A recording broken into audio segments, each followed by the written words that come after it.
Happy day friends. இந்த வீடியோவில் நம்ம என்ன பார்க்க போகிறோம்னா, புரோட்டீன் சத்து அதிகம் நிறைஞ்ச இந்த பச்சை பயிரை வச்சு ஒரு அருமையான ரெசிபி செய்ய போகிறோம். எப்படி செய்யலான்னு பார்க்கலாம் வாங்க.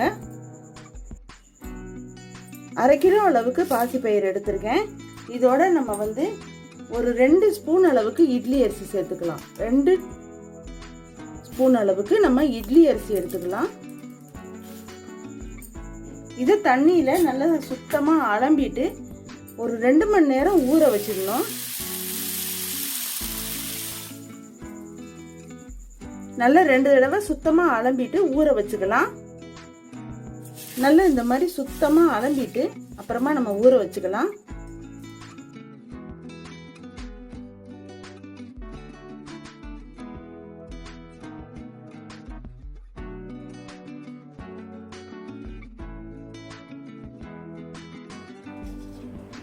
ரெண்டு மணி நேரம் கழிச்சு இப்போ நல்லா ஊறிடுச்சு.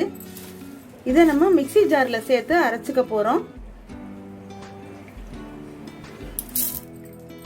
தண்ணியெல்லாம் வடிச்சிட்டு மிக்ஸி ஜாரில் சேர்த்து அரைச்சிக்கலாம்.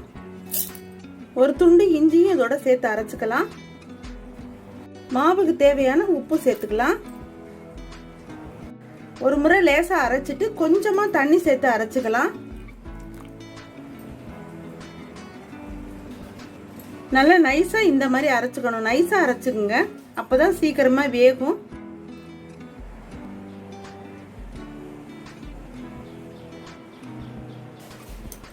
ரொம்பவும் கெட்டியா இருந்துச்சுன்னா கொஞ்சமா தண்ணி கலந்துங்க. இட்லி மாவு பதத்துக்கு நம்ம இட்லி மாதிரி தான் ஊத்த போறோம்.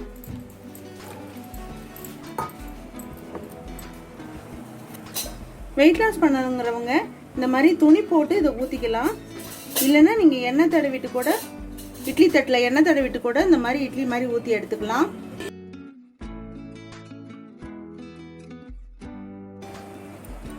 இட்லி எப்படி வெந்துருச்சுன்னு பார்ப்போமோ அதே மாதிரி இதுவும் வெந்துருச்சான்னு பார்த்துக்கலாம். நல்லா வெந்துருச்சு, கையில் ஒட்டாமல் வருது. இப்போ நம்ம இந்த எடுத்துடலாங்க.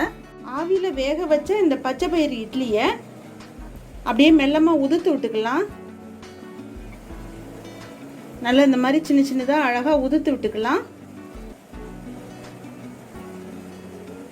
தாளிக்கிறதுக்கு 2 ஸ்பூன் எண்ணெய் விட்டுக்கலாம். கடுகு போட்டுக்கலாம்.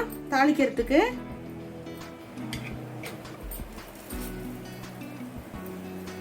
உளுந்தம்பருப்பு 2 ஸ்பூன் போட்டுக்கலாம். கடலைப்பருப்பு 2 ஸ்பூன் போட்டுக்கலாம். கருவேப்பிலை, பச்சை மிளகாய் சேர்த்துக்கலாம். முந்திரி பருப்பு கொஞ்சம் சேர்த்துக்கலாம். உதுத்து வச்ச அந்த கலவையை சேர்த்துக்கலாம். அதோட இப்போ கொஞ்சம் நெய் சேர்த்துக்கலாம். 1 ஸ்பூன் அளவுக்கு நெய் சேர்த்துக்கலாம். கொஞ்சம் பெருங்காயத்தூள் சேர்த்துக்கலாம். நல்லா வதக்கினதுக்கு அப்புறம் தேங்காய் கொஞ்சம் போட்டுக்கலாம். இது ஆப்ஷனல் தான், போட்டால் ரொம்ப டேஸ்டா இருக்கும். அவ்வளோதான், நமக்கு ரெடி ஆயிடுச்சு. இதில் நம்ம வெங்காயத்தை எண்ணெயில் வறுத்தது கடைசியாக சேர்த்து இதோட கலந்துக்கலாம். ஹெல்த்தான பச்சை பயிறு உப்புமா தயாராகிடுச்சு. தேங்க்யூ.